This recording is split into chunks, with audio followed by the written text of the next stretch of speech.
అయినా ప్రతిసారి ఈ ట్రైన్ జర్నీ మాకు ఎందుకు కలిసి రావట్లేదబ్బా. Welcome to our travel diaries part 1. మనకైతే ఒక కొత్త టాస్క్ వచ్చింది. ఇప్పటి వరకు చిన్న చిన్న వ్లాగ్స్ చేసాం. ఈసారి కొంచెం అప్గ్రేడ్ గా కొంచెం దూరం ఉండే ఒక ప్లేస్ కి టెండర్ వేసాం. ప్లాన్ మొత్తం సెట్. మా జర్నీ అయితే సూలూరుపేట నుంచి స్టార్ట్ అవుతుంది. వన్ డే ముందు మేము సూలూరుపేటలో ఉండాలని చెప్పి 16th January స్టార్ట్ అయ్యాం. ఇందులో నేను చెప్పే ప్రతి డేట్ గుర్తుపెట్టుకుని రోజు ఇంకా సూలూరుపేటకు వెళ్దామని చెప్పి అలా రైల్వే స్టేషన్ వచ్చేసాం. రైల్వే స్టేషన్ అంటే చాలు మాకు జరిగిన దరిద్రాలన్నీ గుర్తొచ్చేస్తాయి. అట్లీస్ట్ ఈసారి ప్రశాంతంగా వెళ్తాం అనుకుంటే ఫుల్ రష్. ఇంకా చేసేది ఏముంది, ఇక నేను మా మస్తాన్ గారు నిలబడుకొని వెళ్ళాం. కనీసం నిలబడుకొని అయినా మా జర్నీ ప్రశాంతంగా జరుగుతుంది అనుకుంటే ఒక్కొక్కడు ఒక్కొక్క స్టంట్ వేస్తున్నాడు. దానికి బెస్ట్ ఎగ్జాంపుల్ ఈ సౌండ్స్.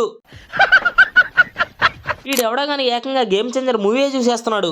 ఏ సినిమా అన్న ఇది? ఈ సినిమా చూడడానికి వెళ్తున్నా అన్న, రిలీజ్ అవ్వలేదు కదన్న, ఎట్లా వచ్చింది అన్న మీకు ప్రింట్? కాలు జరపడానికి స్పేస్ లేకపోతే ఈయనైతే ఏకంగా సమోసాలు అమ్మడానికే వచ్చేసాడు. అయినా ఇంత మందిలో అమ్మడం కరెక్టే అంటారా? ఇంకా ఎలాగోలా మొత్తానికి సూలూరుపేట చేరుకున్నాం. మేము ఆల్రెడీ సూలూరుపేటకు వచ్చిన వ్లాగ్ లింక్ ఇక్కడ ఇచ్చిన ఫుల్ గా ఎంజాయ్ చేసేయండి. ఈ వీడియోకి ఒక లైక్ కామెంట్ కొట్టి నెక్స్ట్ పార్ట్ కోసం వెయిట్ చేయండి.